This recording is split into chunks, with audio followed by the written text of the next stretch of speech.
Starting up about now. Hello, everybody. Welcome to On the Contrary, the show that simply will not stop as we head into the conference championship round. We have the contrarian picks to give you every single week here as we get to the Super Bowl. I'm Chris Spags, joined as always by the top DFS player in the world, the namesake of this YouTube channel, but a man known as Ospo to the internet, but better known to all of us who has friends and his significant others, and I don't know. I'm doing here, Alex Baker. How are you doing, Alex?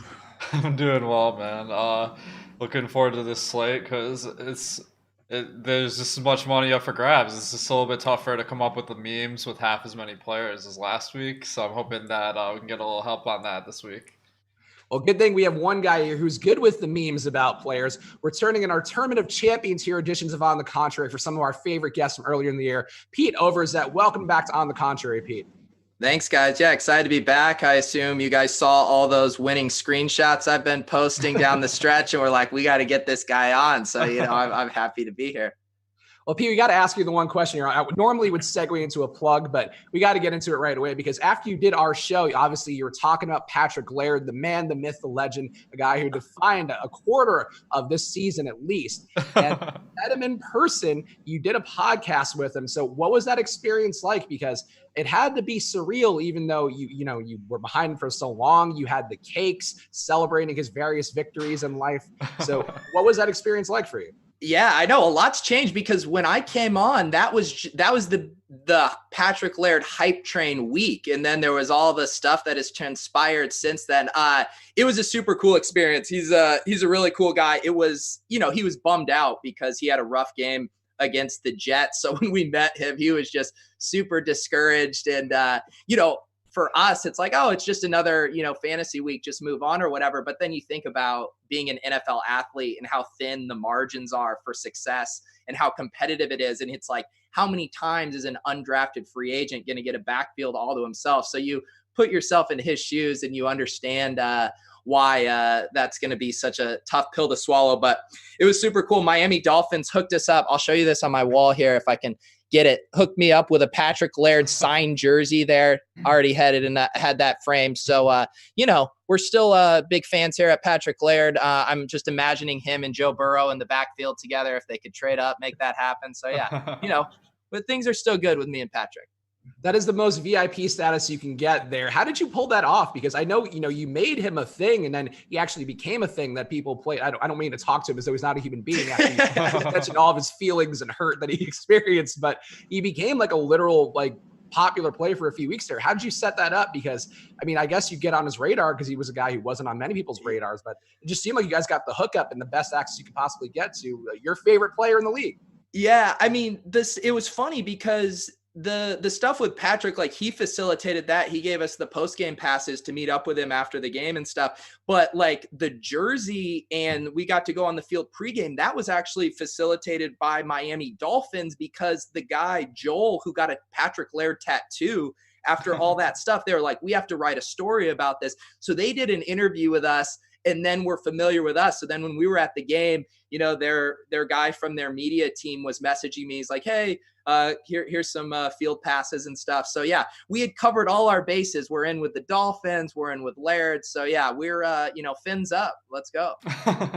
Hopefully there's somebody who I think vaguely resembles you, could be your bigger, stronger brother on this slate to talk about, to maybe develop some sort of fan. We can only hope here. But of course, we would not be able to have Pete on the show if it weren't courtesy of the good folks over at Fantasy Draft, the official home of rake-free DFS. We appreciate them being a sponsor of On the Contrary all year long, including this home stretch here. They are the place you can go right now where all the contest entry fees go right to the winners. Hooters main event, I believe, is still going on over there, but a lot of big tournaments, even if it isn't, across the DFS industry for both NFL, NBA, MLB coming up, NHL, anything you want is on there and it's completely rake-free. And Alex, another week here, we're in the home stretch. How many total wings do you think you could have bought and completely ingested as well as part of your DFS savings over at Fantasy Draft?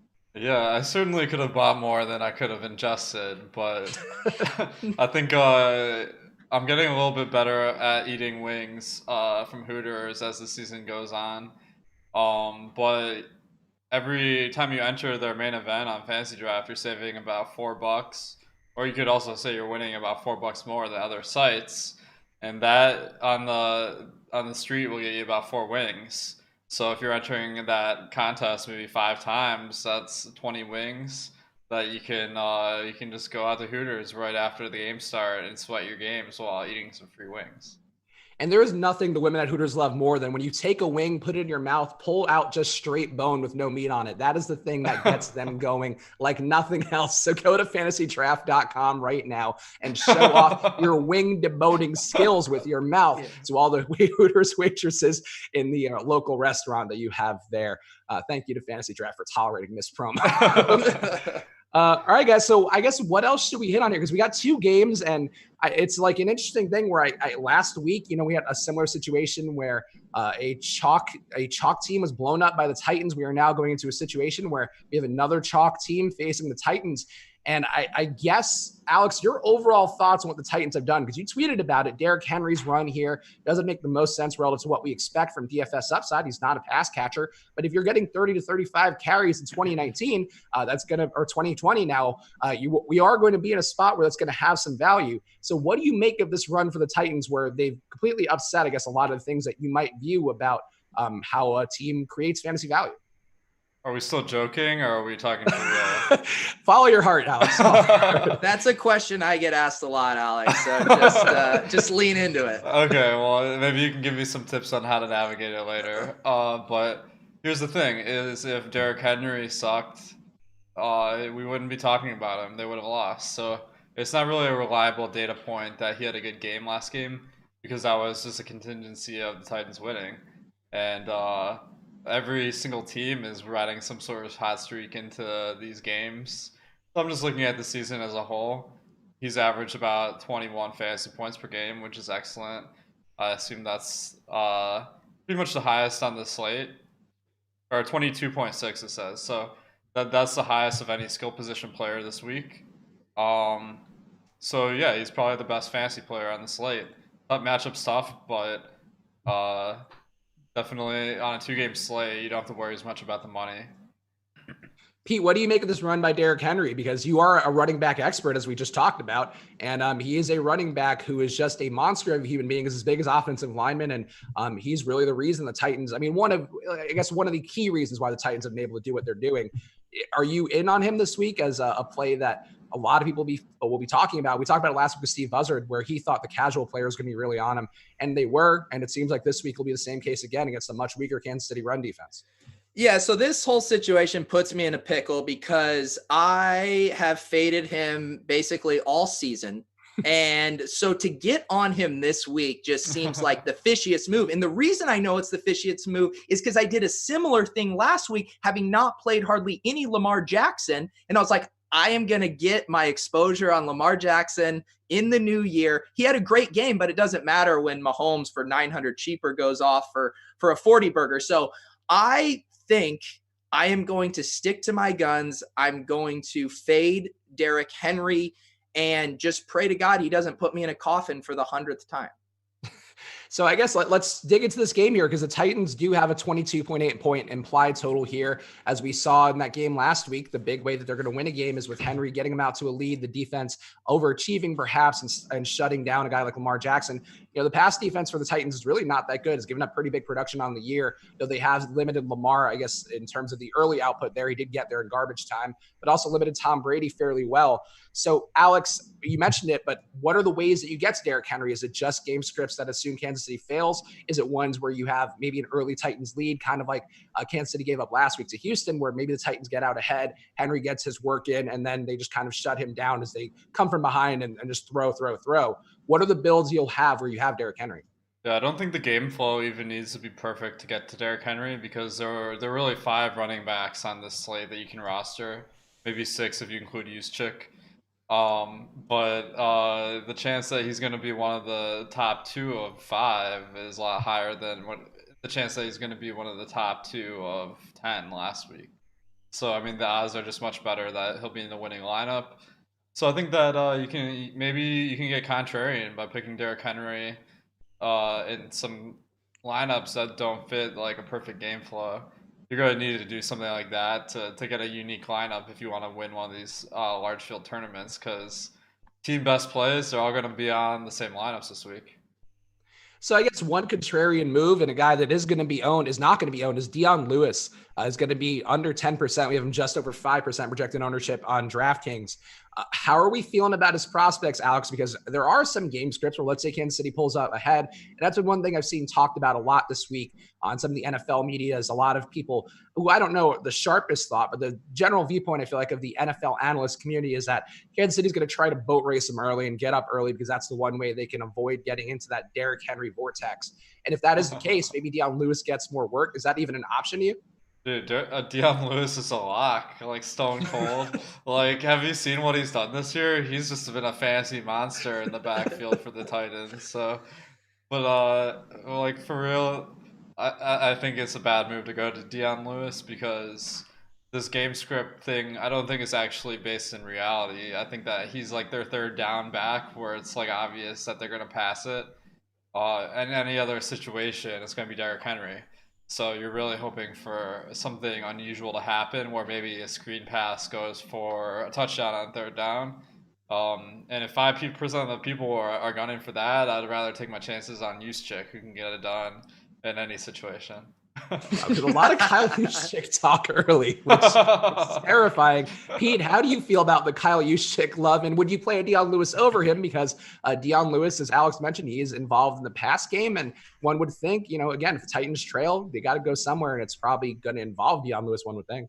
Yeah, I mean, pass catching running back in a negative script for the Titans, it's kind of like their kicker, Greg Joseph, who I believe hasn't attempted a kick since joining the team. It just, they haven't found themselves in these game scripts. I'm like looking back through his game log. It was back at Carolina in week 9 where they lost, and he had 5 targets for 5 catches and 33 yards. So I think it's definitely possible. And if you're thinking about the game scripts, not to poke a hole in the Kyle Juszczyk train, but it's much harder to imagine them being down a lot. And then you still have to worry about maybe Breida being more involved as a pass catcher there. So yeah, I don't think you have to get that gross going down to Dion. I'd rather punt with a tight end or even a wide receiver. But I think it's okay. I'll give the Pete stamp of Galaxy Brain approval on it. I think it's an intriguing option just because there are so few guys who are going to have next to no ownership, and Dion Lewis is one of those guys. And, it's just because he hasn't done it doesn't mean he can't do it, would be the outlook I would have. But I think the 5% ownership, probably a safe estimate there to have for your Dion Lewis shares. I guess a more likely contrarian option would be going to the passing game stacks here. Ryan Tannehill yet to crack that 100 passing yard barrier in the playoffs. He's going to get there one day, I think, whether it's this year or in the future.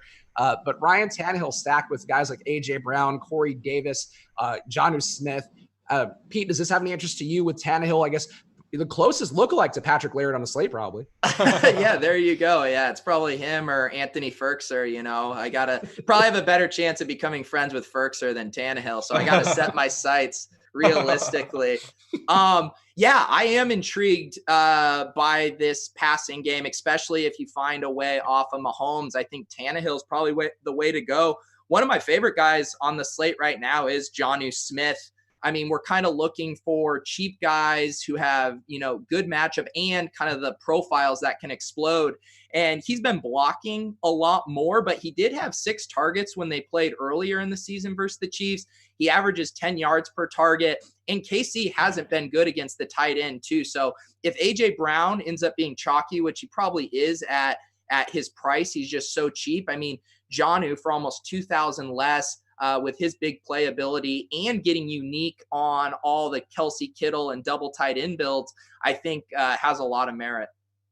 Alex, how do you feel about the pass game here? And do you share Pete's enthusiasm for Jonnu Smith, or would you want to just take the chalk with A.J. Brown, a guy who's also been alarmingly quiet in these playoffs, but that's going to happen when your quarterback throws for under 100 yards? Yeah, I think going to the Tennessee passing game, it makes some sense because Kansas City, they're not particularly great versus the pass. They're a little bit above average, so the chance that these guys will have success when they throw the rock is pretty good. They've shown this huge propensity to run the ball like a zillion times in the past 2 games, but we all know in football, the game plan for 1 week isn't necessarily the game plan for the next. So I think that if Tennessee really wants to surprise some people, maybe they'll pass the ball a lot more than the Kansas City expects. I'm pretty much just making this up out of thin air, though. So feel I was free gonna to say vehemently disagree. there wasn't much conviction with that. I thought it was a good hypothesis. I didn't mind it. I guess AJ Brown, would he be the guy you'd want to go to, or do you think Corey Davis has some appeal here with everybody off his set and him at much lower ownership? Maybe Khalif Raymond, who I believe helped people out a little bit in showdowns last week. Alex, do any of these guys jump out to you as being, I guess, sneaky in some way or more interesting than the others? Yeah, I mean, going for the Derrick Henry, Corey Davis stack, that really paid off last week.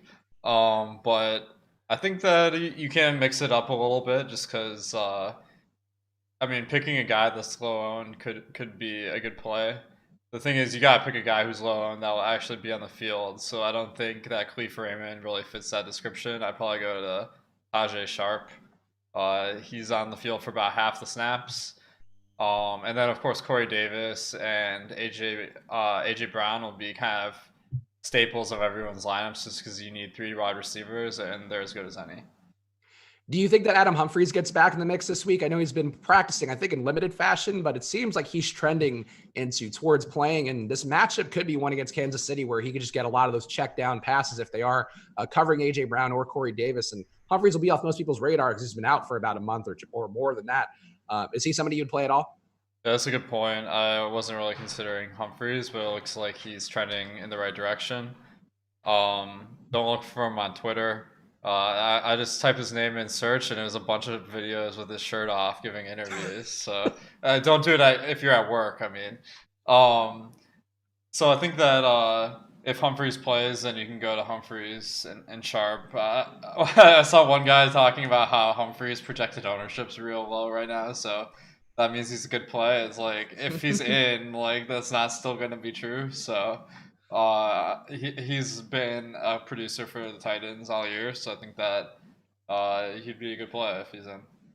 Pete, how do you feel about shirtless Adam Humphries? And I'm ignoring how he looks shirtless, I guess. I don't know how that is offhand. I'm going to assume he's in good shape. He seems pretty lean. Yeah, Alex made it seem like we shouldn't go look that up. And my first instinct was, I got to see this. How hunky are we talking here? Should I up his projection by 1 or 2 points? Yeah, that's right. We got to add the shirtless metric in here. I'm doing this search. Yeah, I don't know. I guess, okay. Yeah, I see it. Really only getting kind of shoulders up here, so it's leaving a little bit of the imagination. What's the point? Yeah, I don't know. I was seeing in like a lot of the optimals that I was looking at, Tajaé Sharpe was popping up in it, but you got to think if Humphries is back, that really dings Sharpe's projection. I guess you wonder, do those guys kind of cannibalize each other a little bit there? So yeah, I don't know. I have a hard time getting excited by Adam Humphries, pectorals aside. But yeah, I think I'll probably be, way heavier on Jonnu and probably not messing with too many of the other Titans pass catchers outside of AJ Brown. So I guess to close the loop on this side fully, Alex, would you feel comfortable playing Derrick Henry in a stack with Tannehill? I mean, obviously the correlation isn't there with them, but if you have Tannehill maybe overachieving with AJ Brown or just, a lot of scoring on their side where Henry gets the touchdowns, but also we see good work for an AJ Brown or a Humphries or a Jonnu Smith, would you be willing to go to, I guess, Tannehill plus 2 Titans pass catchers plus Henry, or how would you handle that? Yeah, I mean, we're really hoping for something unusual to happen, but the way it happens is that they score a couple touchdowns passing, and then they kind of dominate the run game after that. So it's definitely a possibility, but that would probably be a combination I would avoid just because we know that if they're up in the game, they just run the ball so much. So it's hard to imagine him getting the pass attempts in that scenario.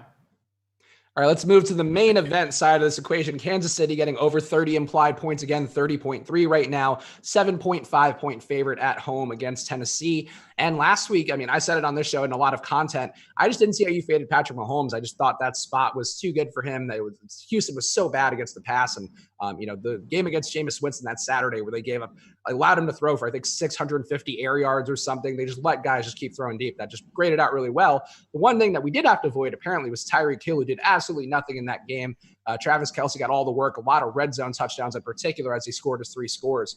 So Alex, Patrick Mahomes here, is he another week of him just being like, you just got to play this guy because it's the best projected play, it's the smartest play, it's the most logical play? Or are you willing to get away from him and come under the field because he's going to be about as chalky as a quarterback will be, even for a 4-game slate? Yeah, I think that, clearly the best quarterback play on the slate. Well, in my top stacks that I just put out today, he has about a 50% chance of being the best quarterback stack of the week. That's like more than 3 times any other player. So I think that it makes a ton of sense to put in Mahomes. The problem becomes coming up with a unique lineup with him in, because like all the guys, all the stacks with him are going to be very high owned. So it may be that's kind of how I didn't end up on a lot of Mahomes last week, is just because like you're competing against so many guys that have Mahomes to Kelsey, Mahomes to Tyreek Hill, that it becomes difficult to really differentiate enough to make a lineup that has an advantage. Pete, do you agree there, or do you find some way here that you can get different? Maybe, as it was last week, it was just leaving Tyreek Hill off, and you didn't have to go to Sammy Watkins. You could have just gone to Damian Williams and Travis Kelce, and you probably would have been in a really good spot in a lot of tournaments. Is there some way you see that there could be an edge of just going to these, like a few of the chalk plays, dropping somebody out, going to a Demarcus Robinson? What do you see, Pete? Yeah, that was the same problem I ran into last week, and I ended up playing Lamar and then played Tyreek and Damian as one-offs. And then, of course, if it's the Hill that has the Kelce 3 touchdown game, then you're looking fine. But no Kelce, no money last week. So yeah, I do feel like if you are stacking Mahomes, you're gonna have a Hardman, a Demarcus Robinson, or a Sammy Watkins in that stack to make it unique. And that's just kind of hard to pinpoint who you want to go with there. So yeah, I'm struggling with that. Tyreek Hill, I want to go back to him again as well. So I'm probably looking at like a Mahomes, Tyreek, and then one of those kind of more gross options that will hopefully give me a unique lineup. Do you have any preference on the gross options, or you just want to take whatever gross option comes? Much like 2 a.m. at a bar, you want to take whatever gross option comes your way. Yeah, I guess if in a vacuum, I prefer Sammy just because he's going to get those targets. But I definitely, like, if you want to start to spin a narrative about how bad Demarcus Robinson's been, how electric Mecole Hardman's looked when he's gotten touches, and tell yourself, okay, maybe they finally put Demarcus Robinson on the back burner and give, Hardman 4 to 5 targets. That starts to get really intriguing because we know he has that athletic profile where all it takes is one end around, one deep shot, and he can just smash that salary. So the kind of athletic profile chaser in me wants to have some Mecole. Alex, how do you feel about the other Chiefs, the non-core Chiefs there? And do you have any leans with those guys where it just sort of whatever comes out in the optimizer is more than fine enough for you? Yeah, I think that Mecole Hardman and Demarcus Robinson, they're on the field enough to really justify putting in your lineup. One guy, I saw a lot of people on Blake Bell, especially in the showdown, and it killed me because he actually was in the winning showdown lineup. It's like, man, that to me strikes me as a bad play because he's just not on the field a ton. Same with if you wanted to really dig deep, maybe go with some Pringle. Once you pop, the fun don't stop, but he's really on there to pop. So, aren't we all? Yeah. And then the running backs are kind of interesting too because you know that LaShawn McCoy and Darwin Thompson will be active for this game. They barely played last week, but that could change as well. So I guess so we talked about kind of the flotsam guys, the leftover guys who can be maybe a little more contrarian than the Tyreek Hills. Are we willing to go back to Tyreek Hill at big volume? Because it does seem like after he disappointed as very large shock last week, this would be the time to do it. But one issue for me is that kind of similar to the matchup last week against Houston, Tennessee has a bad red zone defense. I don't know if it's fully materialized in these playoffs. They're giving up almost 6 points per red zone trip, which is not a great number. I know there's some noise in that stat, but still, that's sort of why, to me, like they didn't get the deep bombs last week with Travis Kelce, which is wide open in the end zone for most of those touchdowns. I guess, is there some logic in going to Tyreek this week, or are you leaning Kelce? I guess if you had to choose one, Pete, I'll ask you first. If you had to choose one between Hill and Kelce, which would you go with?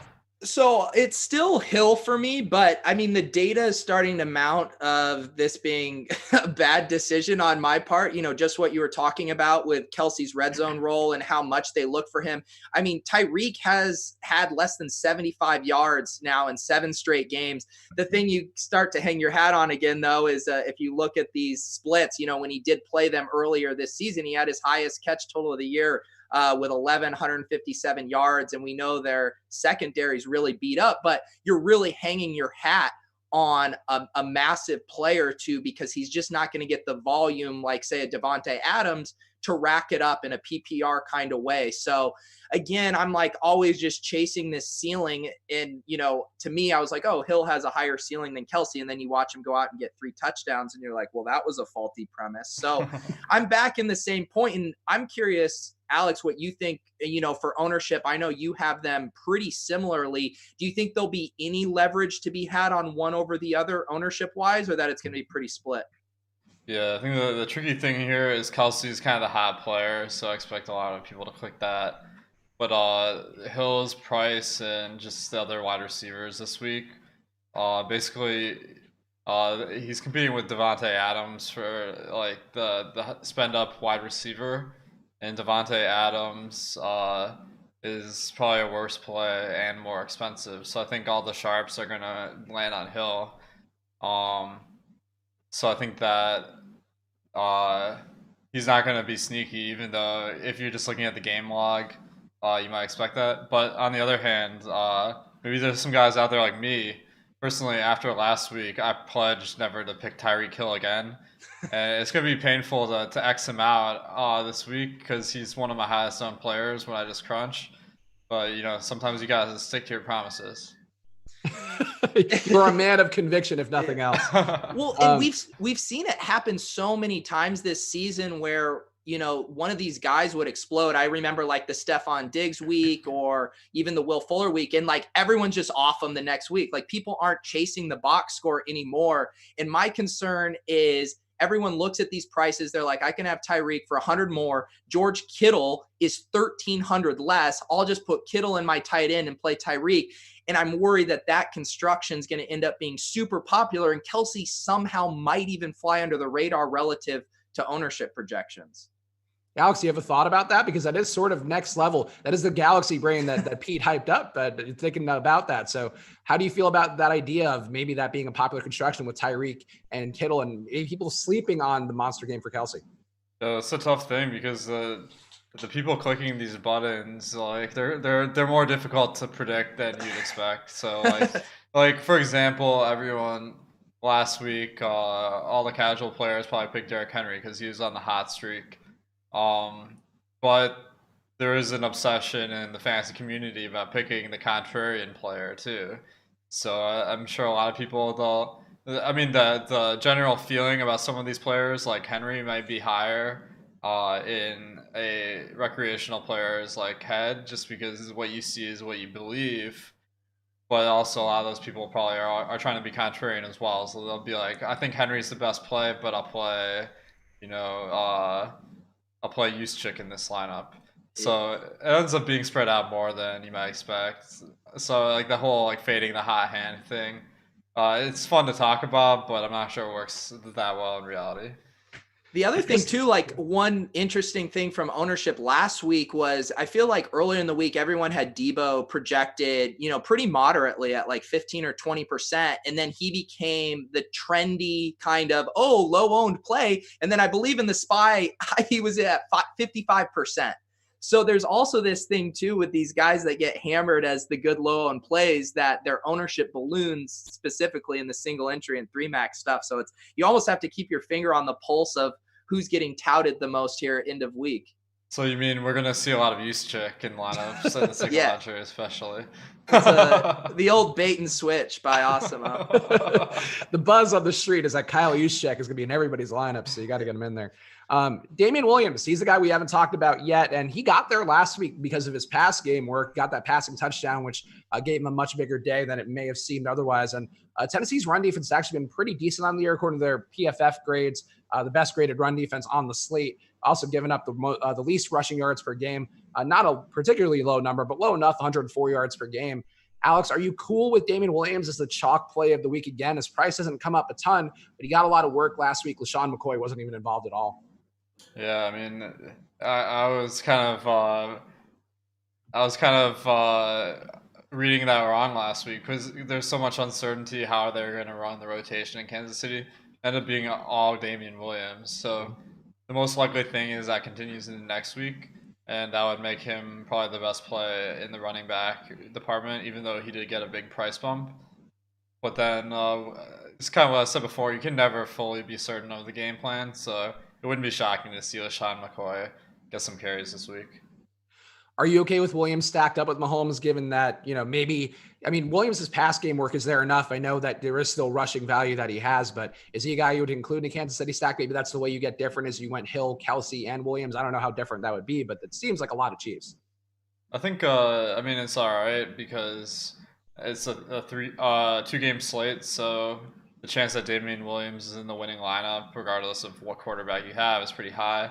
But there is some bad correlation there because usually there's only a certain number of touchdowns to go around before teams start chewing the clock, and having a guy that's not correlated with your quarterback kind of decreases your potential a little bit.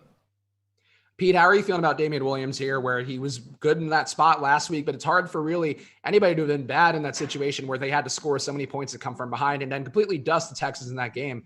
Are you willing to match the field on a very highly owned Damian Williams, who we have just a hair under 70% projected ownership right now in DraftKings? Yeah, I think that's last week, both Damien and Mahomes, were in all the winning lineups together because they scored 50 points and, there was plenty to go around. But to Alex's point, you probably this week you need, Mahomes to probably throw a little touchdown pass to Damien, for them both to get there, which then you're really starting to thread the needle. On the other hand, he is getting bell cow usage, almost 100% of the snaps. He's getting the 6 targets, he's going to be involved no matter what. So, yeah, I still think I'm going to try to play 2 different scripts where, maybe Damien, Chiefs D, sprinkle in a wide receiver, or go the Mahomes couple of wideouts and fade Damien, just to, as Alex kind of pointed out, just try to chase maximum ceiling there with those touchdowns. And I guess to close the loop fully on this game, we talked about it last week, but we're talking a little more defense here for the home stretch. The defense in this game, Alex, is either of them jump out to you, maybe Kansas City at home, given that Tannehill, we haven't fully seen bad Tannehill rear his head this year, but still a 2% pick rate on the year, gets sacked about 9% of the time. So there should theoretically be some production there to get for him if the Chiefs do get a lead, and then we see Tannehill summon into action a bit more. Yeah, I think you can definitely go to both defenses here. The Chiefs defense clearly in a better position because they're facing a team that isn't so good at offense compared to Kansas City. Really high level analysis here about this. So let me know if it's too difficult to understand. Anyway, Titans are only projected to be 6% owned, and that's because they're kind of the anti-optimizer play. And we know what defense is. You might as well throw a dart. So I don't hate just going for a low on defense and just crossing your fingers. Pete, any leans here at the defenses or any thoughts at all besides just playing one and just hoping they work out?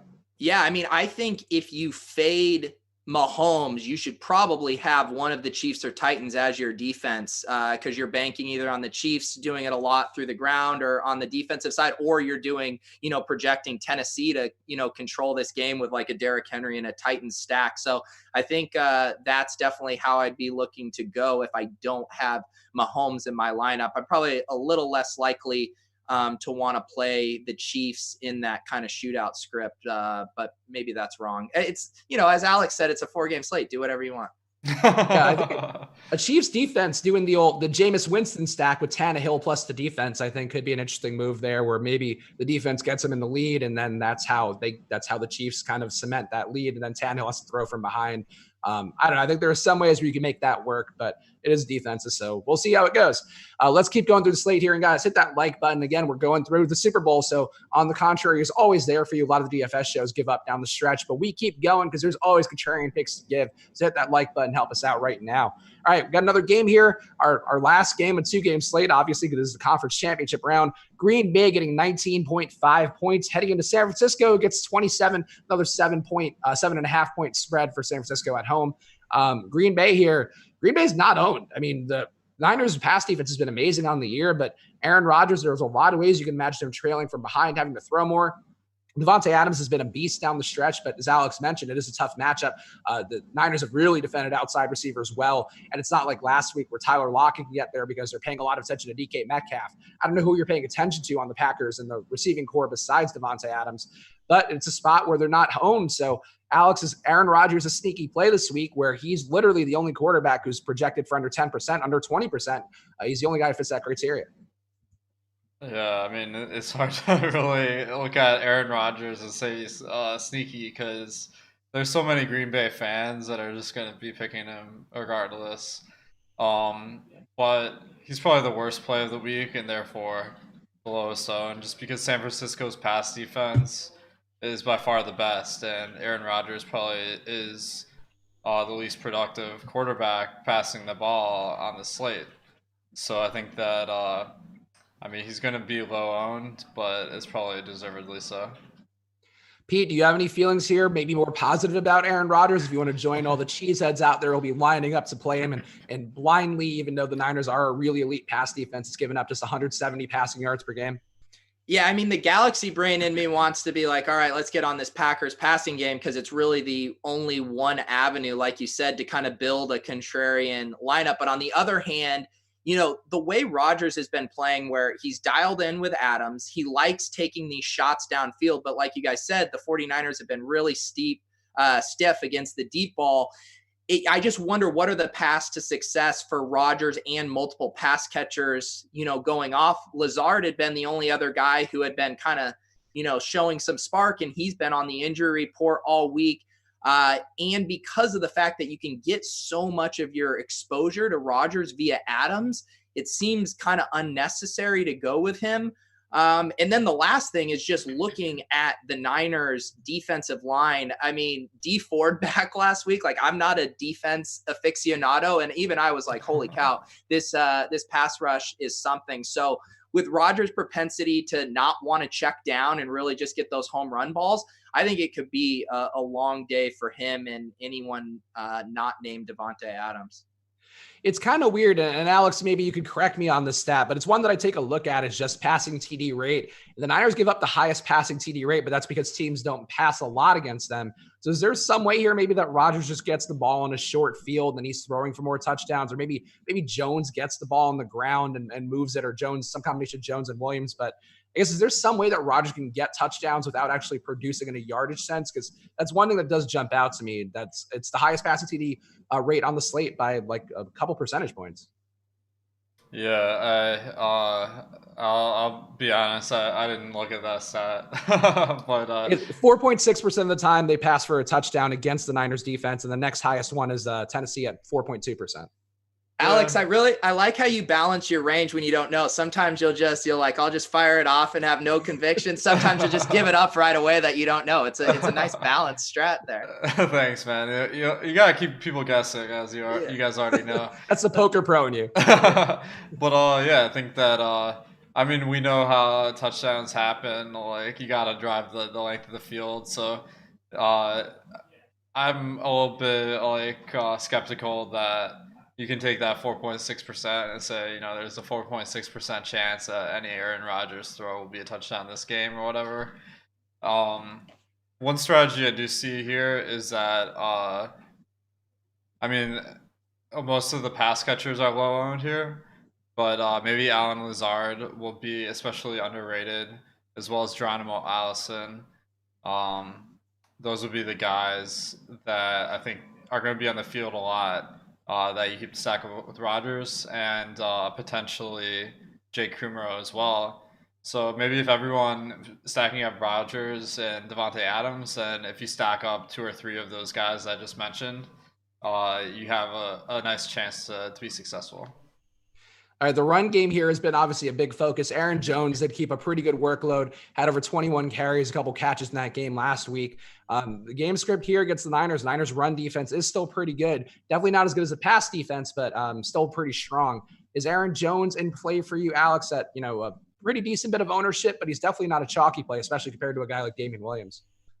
Yeah, I mean, we saw last week that they were leaning really heavily on Aaron Jones, so I think he's totally in play. He kind of fits the Derrick Henry mold a little bit, where it's like the team's in a bad spot, but a great fantasy player in his own right. Except he's just not quite as good as Derrick Henry, so I prefer Henry. But I mean, there's a pretty good chance Aaron Jones has a good week here. Pete, how are you feeling about Aaron Jones? Or maybe you want to go to some Jamal Williams in the hopes that he gets back in some passing game work there. Maybe he's one way that Aaron Rodgers can't have pass game production that people aren't seeing. Yeah, no, Jamal Williams is interesting to me. I mean, since he's gotten injured here, he hasn't gotten, I think he was inactive week 17 and then didn't have too much action last week. But other than that, whenever he and Aaron Jones have been fully healthy, they have been in a near 50-50 split, and much to the chagrin of Aaron Jones owners.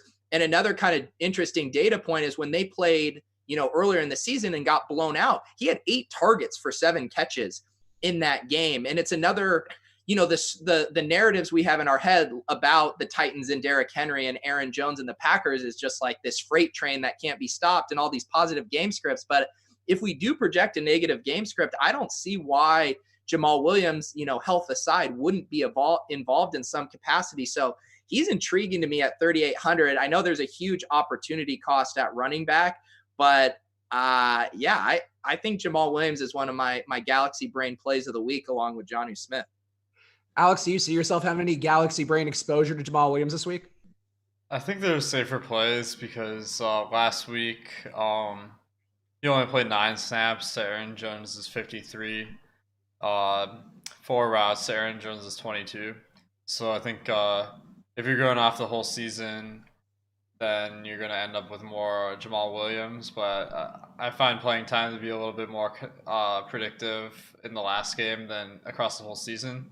So I'm a little bit less optimistic about his chances. But he's one of those guys that can really follow up your lineup, as we've seen time and time again, just by being in there a little bit more than you expect. Yeah, that makes sense. I mean, it's probably not a high ownership play to make. And I think the routes run and the snaps definitely a helpful thing there, because you mentioned that last week or one of the weeks of the playoffs, but a lot more concentrated snap counts and roles and opportunities for guys in the playoffs. And Jones seems like he's getting that full workload. The Niners side, though, another important side to discuss here. Tevin Coleman going to be less owned than you might think coming off that monster game, because he's been priced up. People seem like they're going to be going to Raheem Mostert, who's cheaper. And obviously, we still have Matt Breida in the mix. Kyle Juszczyk, the much discussed, cool, trendy pick that people are talking about on the internet. A lot of these guys at running back you can go to. So, Alex, how are you feeling about the San Francisco running back situation? Which one jumps out to you as being the most worthwhile, or do you just split your ownership and pray? He's legally obligated to say Tevin Coleman after saying the most recent game is what matters most. You would be a fraud if you didn't do that. Yeah. Well, I think that Coleman and Mostert are definitely the guys I'd like to, but Coleman is the more expensive of them, so maybe you take the chance on Mostert this week. But also, I think Mostert. Let me pull up the ownership here. Mostert is at 38%. Coleman is at 18%. So I think people are recognizing that Mostert is probably the better play. The sports books I looked at had higher props for Mostert than Coleman. Not that that's something you can take to the bank, but I think that it's pretty obvious that Mostert is probably the better play between the two. Pete, do you feel differently there, or are you willing to go to Tevin Coleman? I think it just intrigues me that a thing we've talked about a long time ago, paying up to be contrarian, I think is a move here with Tevin Coleman. And Mostert's probably going to get the first looks, but if Coleman gets going again, he's going to be half owned or half the ownership of Mostert. Yeah, I mean, I think in a vacuum, if they were the same price and same ownership, I'd prefer Coleman and Alex's hot hand theory. But you definitely $1,400 is significant. I think the most interesting thing is going to be ownership. RG had it as actually Coleman higher owned than Mostert right now. So I need to look around at that, because I think that's ultimately going to be where you want to make your decision point if there's any leverage there. It does seem to me like Mostert's going to end up being the trendy guy this week, especially as everyone's trying to jam in studs. Those, if you're saying like it's close to 50-50 or it's even 55-45, people are going to take those savings. So I think by the time lock comes around, there could be a nice little kind of contrarian edge to Coleman, as I think Alex's ownership percentages are getting out in front of. Do we feel like guys like Matt Breida and Kyle Juszczyk are actually worth some ownership, or is it just the Coleman or Mostert show? I'll ask you first, Pete. Yeah, I mean, I've been looking at showdown slate stuff, and I think I was talking to Big T earlier today. He likes Breida a decent bit, but as far as for this 2-game slate, I don't think you have to go there. And honestly, I'd prefer the Jamal Williams over those guys, just because it doesn't seem like the game script or the touches are going to be easily projectable for them. Alex, do you have any interest in the Breida and Juszczyk tier? I mean, you must have at least a little bit of Juszczyk interest, given the amount of touting you've done him, declaring him the best play on the slate, and the working class Derrick Henry, I believe is what you said. So as we go down and the prices for running back, Breida is the second cheapest that I would consider, and then Juszczyk is the cheapest. Matt Breida is 3,400 on DraftKings at least. At that price, you have kind of a unique lineup if you have them, because you're spending so much less on running back and you can spend up on the other spots. So there's some merit there. And then Juszczyk is really like the guy I feel most confident in as a just pure punt play. I mean, he has one game above 10 fantasy points this whole season. He averages about 1 catch a game. But if you get 2 catches, I mean, now you're in business. So you want him to double his output. Tough but fair. I guess let's talk about the pass game then.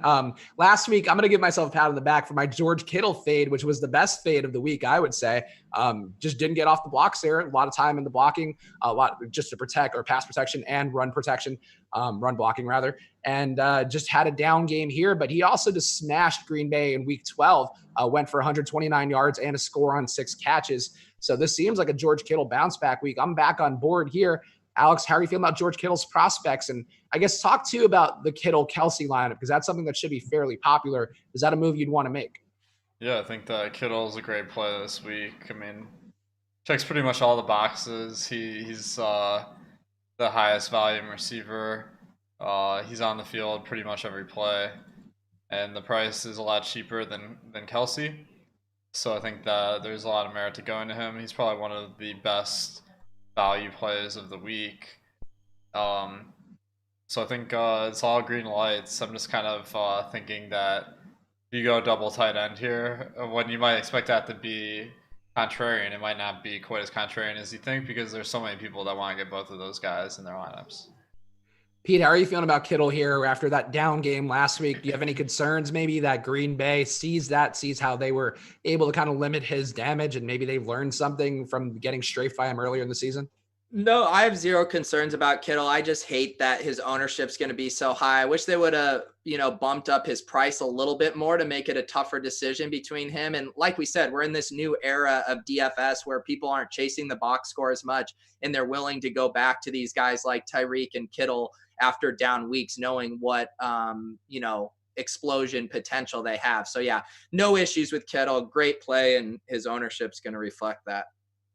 So I guess the passing game overall, as we talked about here, Kittle's the highest target or highest volume receiver they have. Deebo Samuel, Emmanuel Sanders in the mix. Kendrick Bourne also has been in the mix, definitely not as much as the other two, but he's a touchdown target. He's a guy who's in there. So I guess the stacks maybe without Kittle, is that a move for you, Alex, where you'd go to Garoppolo, maybe go to Samuel and Sanders instead, because those guys can put up big days. We've seen it happen before, and maybe that's a way to get away from Kittle while still capturing some pass game production?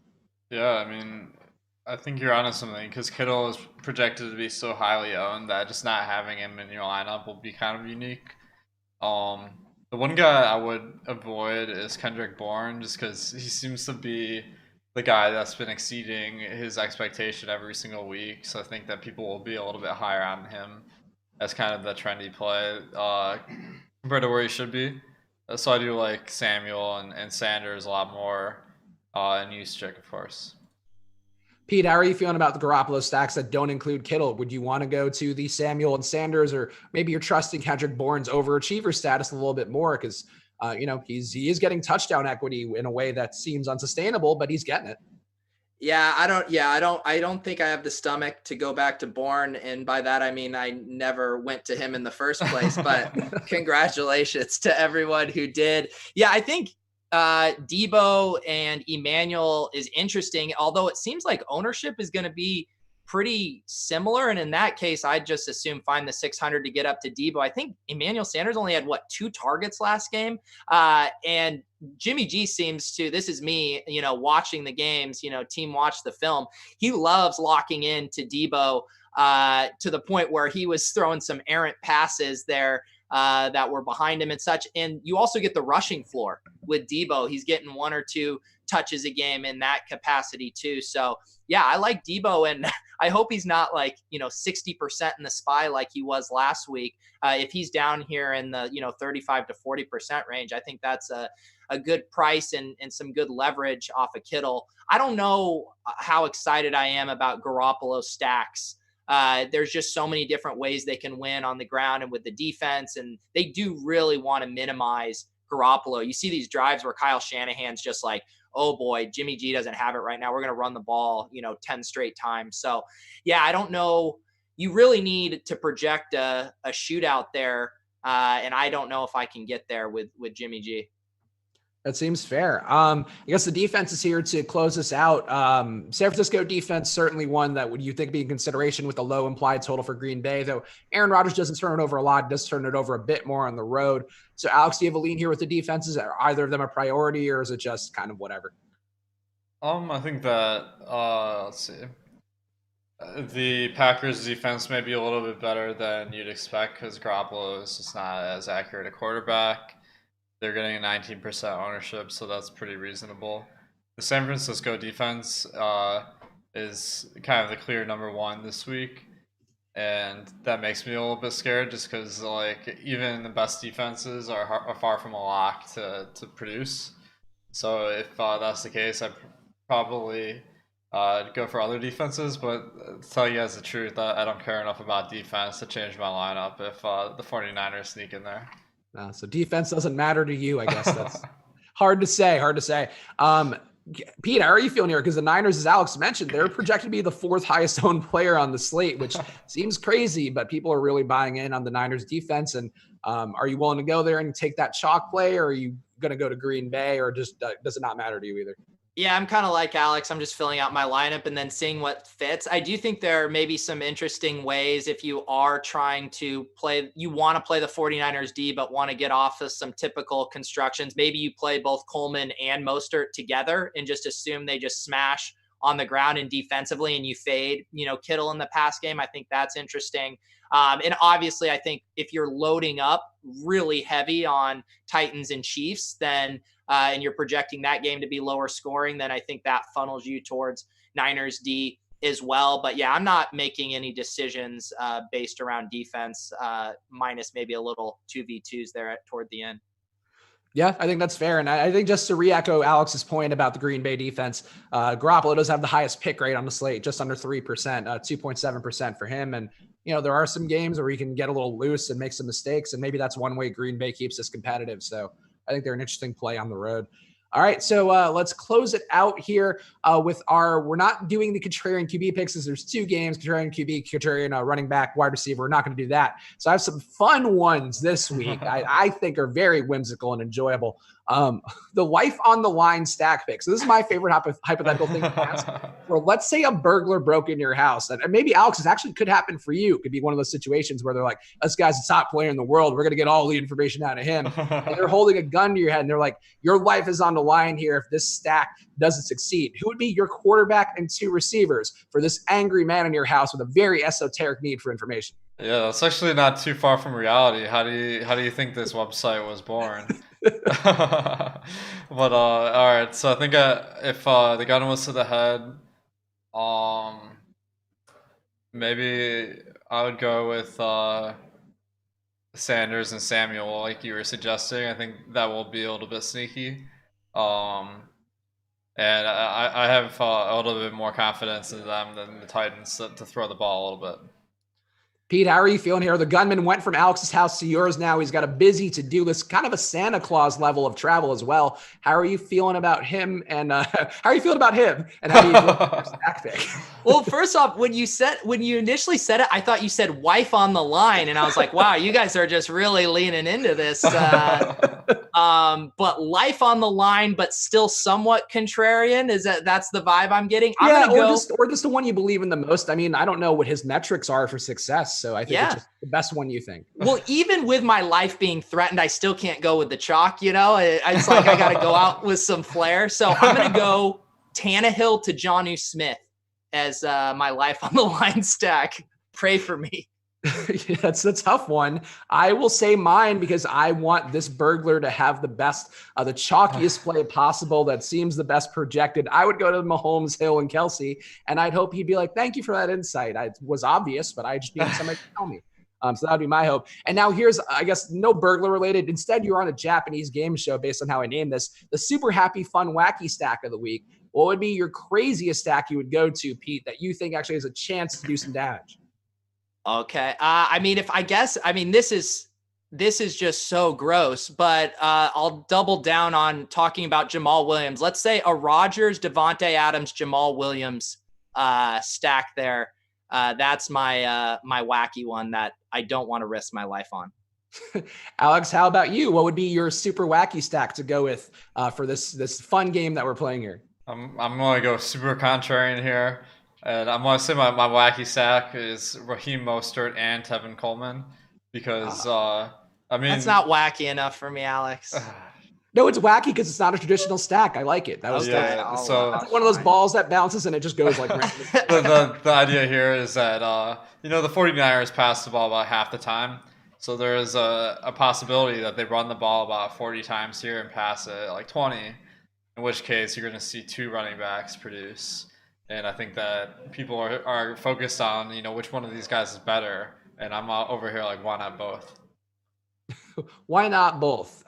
For my wacky stack, I'm going to go with just this concept that maybe Green Bay gets good field position all game long and Rodgers doesn't have to move the ball downfield. And somehow Devontae Adams also gets shut down outside. So it would be a Rodgers, Allen Lazard, James Graham stack. Young Jimmy Graham becoming an adult man in front of our eyes, becoming James Graham with a touchdown game is what I would be hoping for.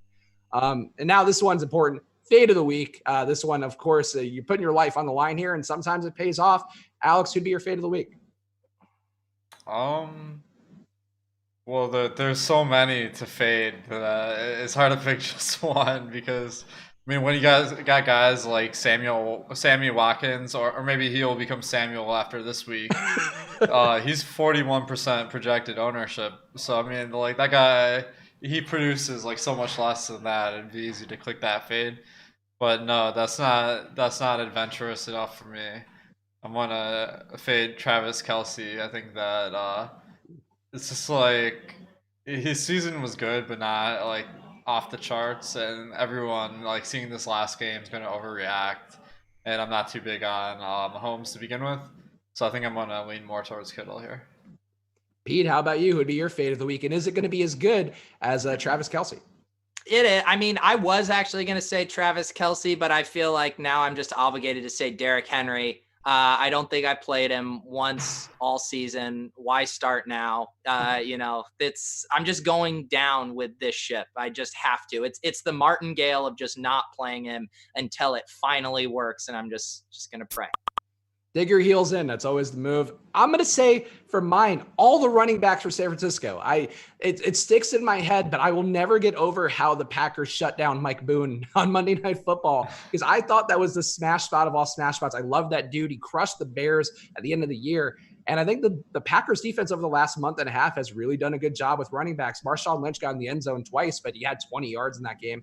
Granted, he's kind of washed up, but I think people may just split hairs trying to get a Niners back in there. And the move might be just to have none, just get away from them, and maybe they get it through the air. So that would be my fade of the week, all the running backs. So 4 players in one. Wow, what a deal. All right, Pete, we got to turn it over to you here. As we always like to do, we appreciate you coming back on again. You always bring a lot of great fun things here. People should be following you on @PeterOverzet on Twitter, one of the best follows out there for DFS humor content. And you're less sassy than some of the other Pete's out there like to troll on Twitter and challenge innocent men to fighting matches. But how are you feeling, Pete? What do you want to plug?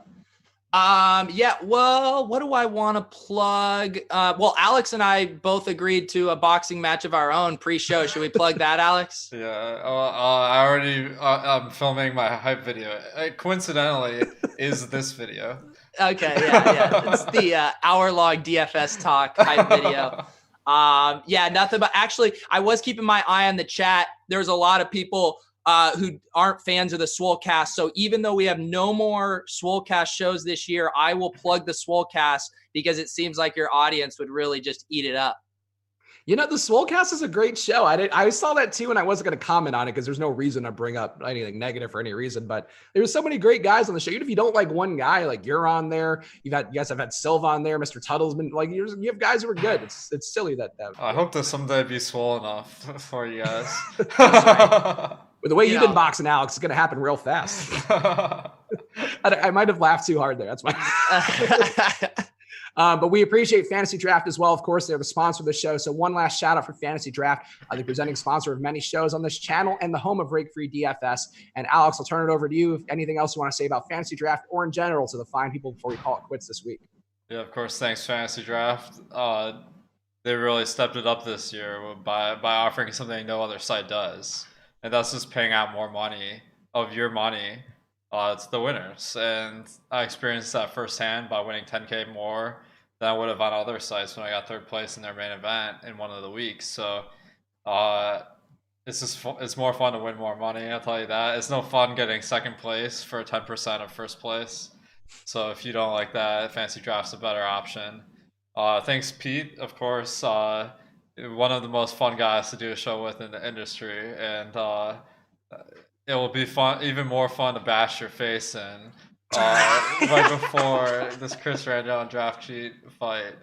That was the nicest and least convincing I'm gonna bash your face in ever. It was really out of left field too. And then Chris, an aggressive verb. Of course, Chris, it's been fun to do the series with you, and we got one more show for the Super Bowl, so that'll be a good one. Yeah, one more for the Super Bowl. And Stout in the YouTube chat right now asking, or Stout, will you guys be covering the XFL this year? I think we may have some content coming up for that. We're figuring out what the DFS industry is going to have, but keep your eyes peeled because football never stops now that we have extreme football back in our lives. But we appreciate all you guys watching. Hit the like button before you go, and we'll see you guys before the Super Bowl for one last round of On the Contrary. So we'll see you guys then. Enjoy your weeks and conference championships games, and good luck.